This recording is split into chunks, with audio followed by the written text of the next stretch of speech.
us Madhurima Agarwal. She's recently won the Young Alumni Achievers Award in the corporate leadership sector. She was the managing director of Microsoft for Startups and is now in a new role in Microsoft. She's PGP 2003 and has over 20 years of diverse experience in innovation, execution, strategy. She's a startup mentor, a strategic advisor, is an angel investor in more than 17 startups. So welcome to IMA, Madhurima, and congratulations for winning the award. Thank you. How does it feel to be back in the campus? It's always, a very awe-inspiring feeling to be back on campus. There are so many memories, right, that is there. And it's known that when you think back, you always remember the good memories. So it becomes better every time I come back to campus. And receiving this award is very special. There's a lot of feeling of gratitude. That's the first and foremost, that amongst the many distinguished alumni, all my peers, people who've come before me, after me, have done so much, and then if I got chosen for it, there's a lot of gratitude for that. So, yeah. And in your speech yesterday, you was talking about your own startup. Can you talk about that?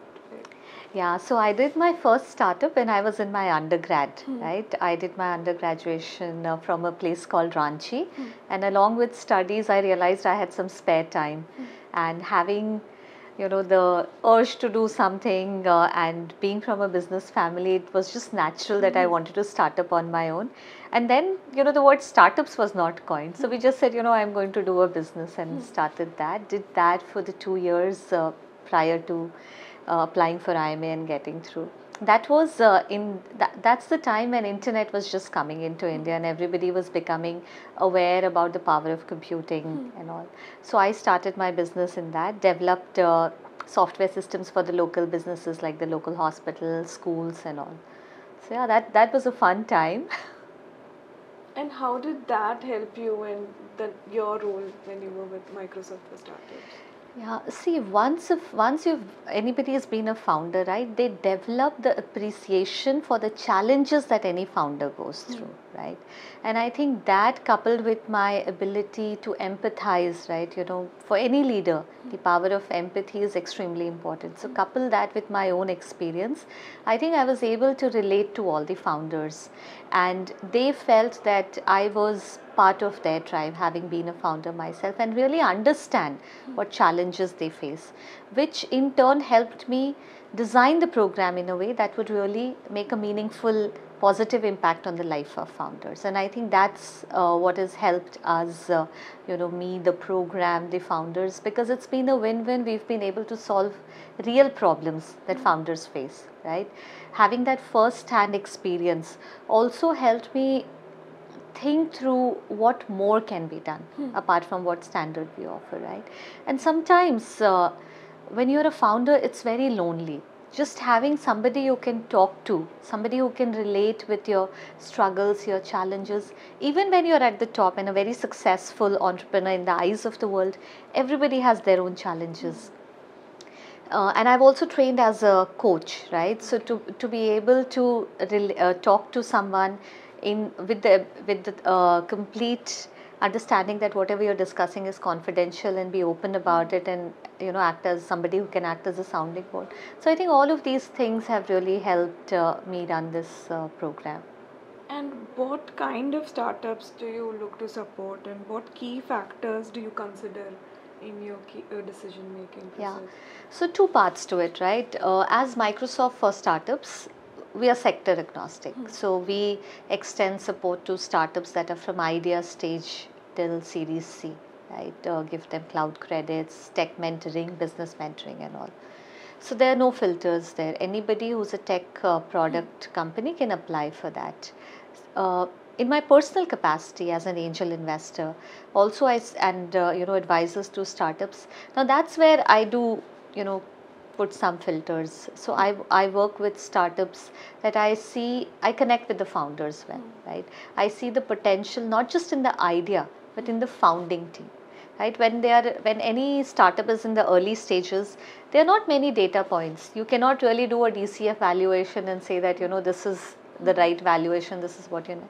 So you do a lot of investing and investment of your time basis potential. So that's what I look at, like, how is the founding team? If an idea that they are working on is something that is really something I care about, right? Because it's important for me that I spend my time where, I feel strongly about the idea and I'm able to make a positive, meaningful impact on the founder to help them. So these are some of the things that I look at.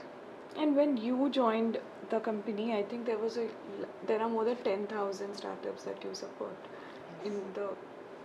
So when I joined, we had about 200 startups as part of Microsoft for Startups Founders Hub program in India, and now we have over 10,000 startups. So how did you grow this much exponentially? Yeah, so I think two factors helped. And I think the bigger one was what happened externally in the macroeconomic climate, right?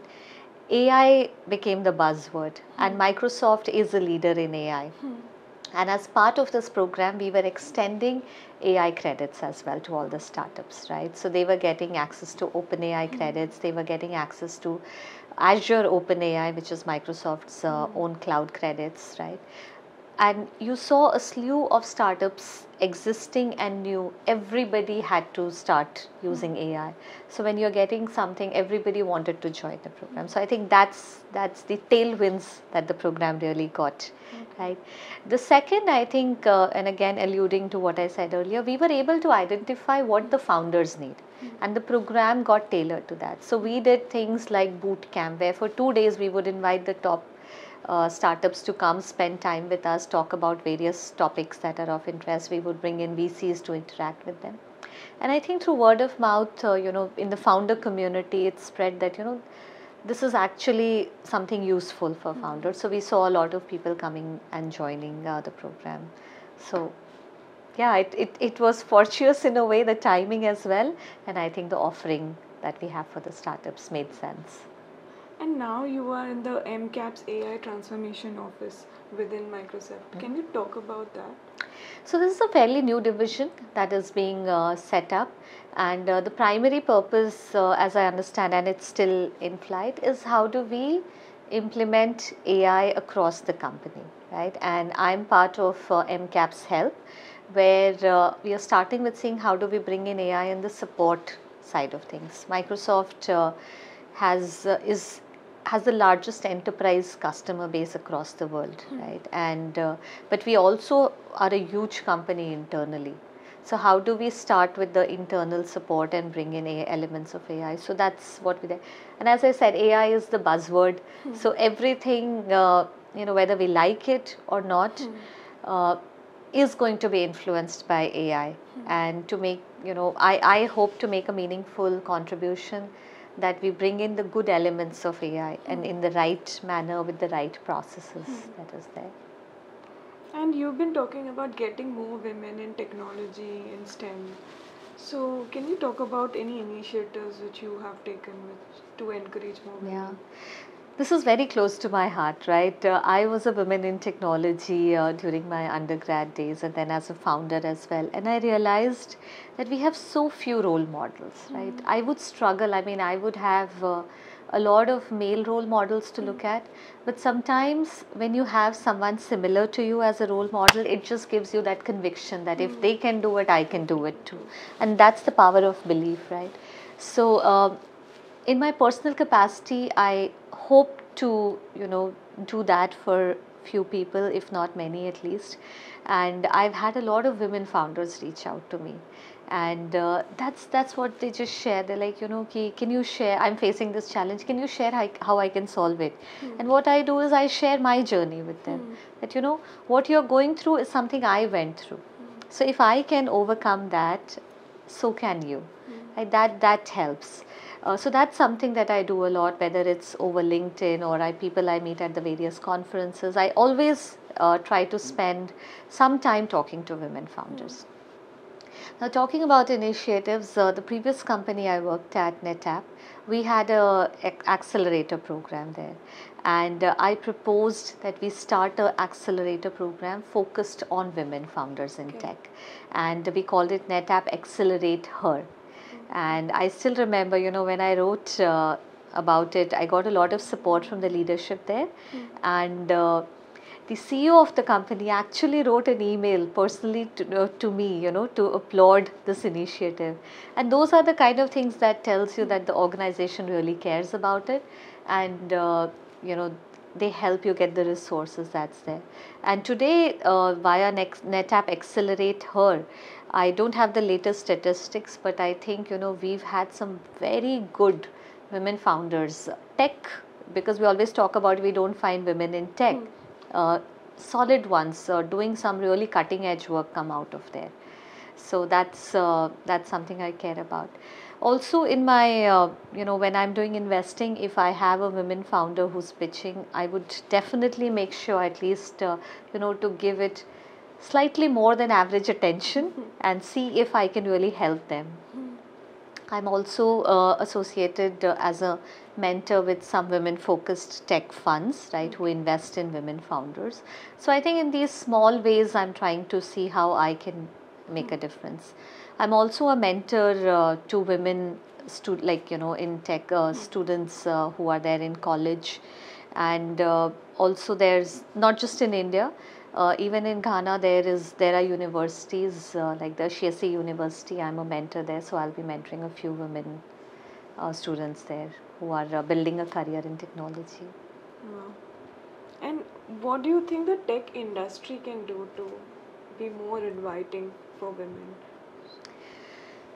So, see, I think there's a lot that can be done, and already there is a lot of research to prove that having a diverse set of employees, having women as part of your leadership team is extremely important for the company's growth. Like research has said, having women as part of boards, even the government has mandated that at least there should be one woman on the board of any public listed company and all. And results talk about that, because I think whether it's gender diversity or any other kind of diversity, it brings in different kind of thoughts, and whenever there's a healthy discussion, a mix of ideas, and then the best idea emerges, that always works out for the best. So what companies can do it is put in extra effort. It might take a little bit extra effort today to identify the right candidates, because the pool is smaller. It's growing, but it is still small, right? So, and I know a lot of companies are investing in women in STEM even at the college level, so that they can increase the pool, and they are putting in that effort so that during the interview stage the unconscious biases don't creep in, right? Generally it's known people like to recruit people like them. So if we have women as part of the interview board, it makes it easier for them. So those kind of things. Make the CVs gender neutral, right? Don't let it be apparent from the CV whether it's a male candidate or a female candidate. That takes care of unconscious bias, right, at the early stages. And then once women are in the workforce, right, we are physically different, so create that infrastructure, right? If we've seen most women fall out of the workforce when they are having, starting a family or having children, young children. And you see today there are crashes everywhere. There's return to work that is happening. So all this is helping. The biggest change that companies can do is just have that mindset change, right? Call it equity and not equality, because a lot of them will say that if you're doing it for the women, why not for the men? But they have to realize that it's not just about giving equal treatment to all, but you have to do a little bit extra so that they are able to come to have the level playing field, and then it's the same. Similarly, at senior leadership levels, right, at board levels, make a conscious effort to have more senior women leaders. We've all heard about this old boys club, right? I feel that we should reach a stage in the world where These terms don't exist. It should be equal footing for everybody. Anybody who's meritorious, can add value, should get a seat and a voice at the table, right? So these are some of the things companies can do. And on the entrepreneurship side, right, we need more representation on the investor side, right? So both sides, we've started to see more women entrepreneurs, but we need to see more women investors. Because that's very important. There are a lot of questions that get asked to women entrepreneurs, right? They'll ask them, are you married? Do you have kids? Would you be able to give your 100% focus to the business? Like, they've made a conscious choice. Do you ask these questions to the male entrepreneurs? No, it doesn't even cross your mind. So why ask them? An entrepreneur is an entrepreneur. They bring the same passion, right? They make the same kind of investments and of energy, time, money. So why look at them from a different lens, right? And that will happen, that will change when we have more women investors. So, I think there's lots. Lots that the tech industry can do. But take small steps, but ensure that it's consistent and progress happens. And what is your advice for somebody who wants to follow your footsteps, work in the tech industry, or be an entrepreneur?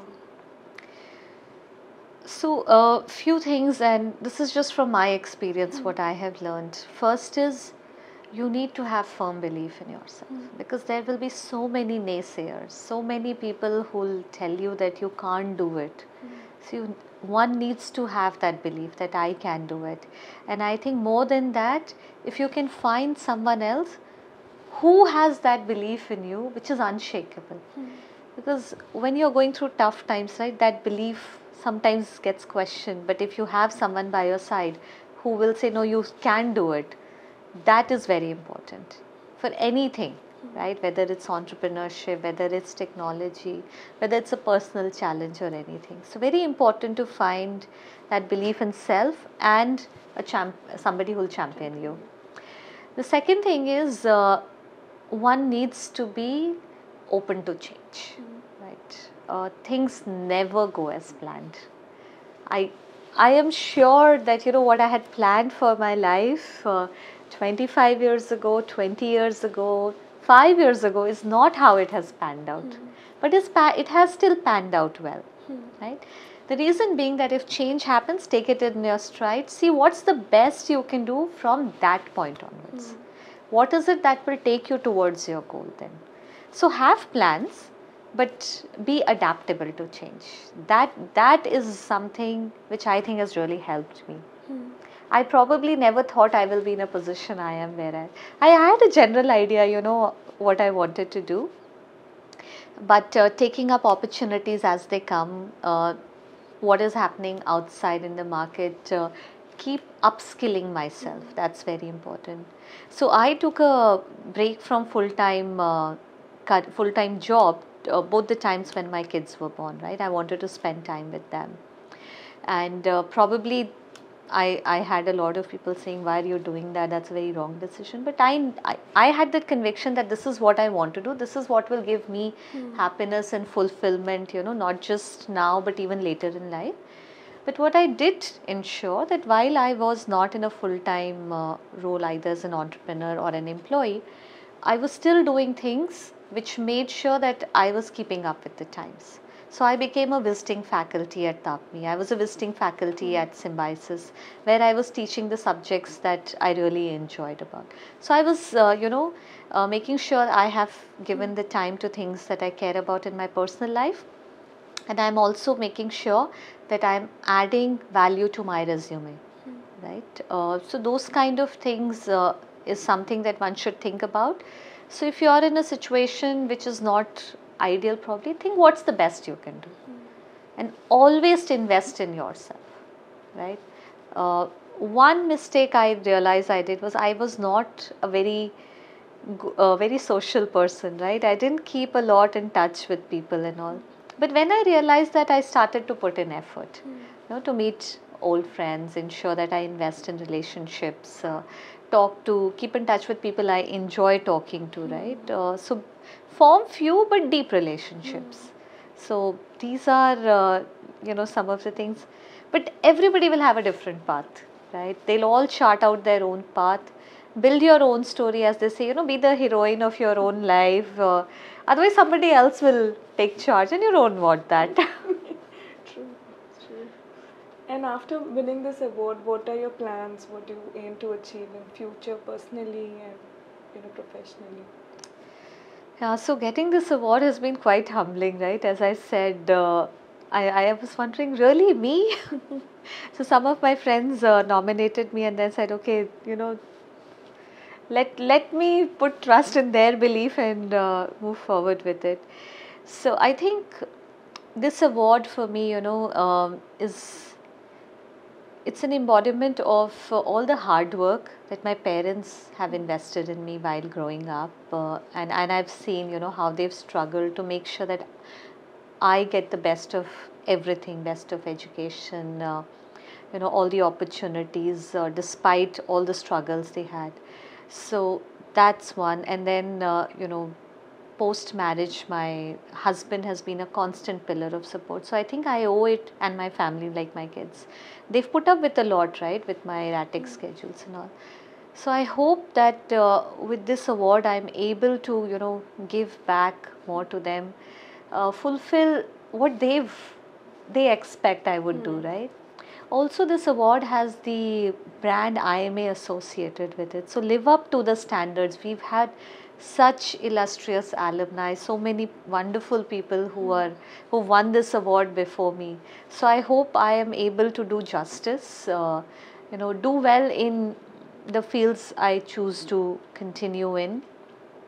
And my father always tells me that success is not measured by the position you are in, but by the impact you've created on others.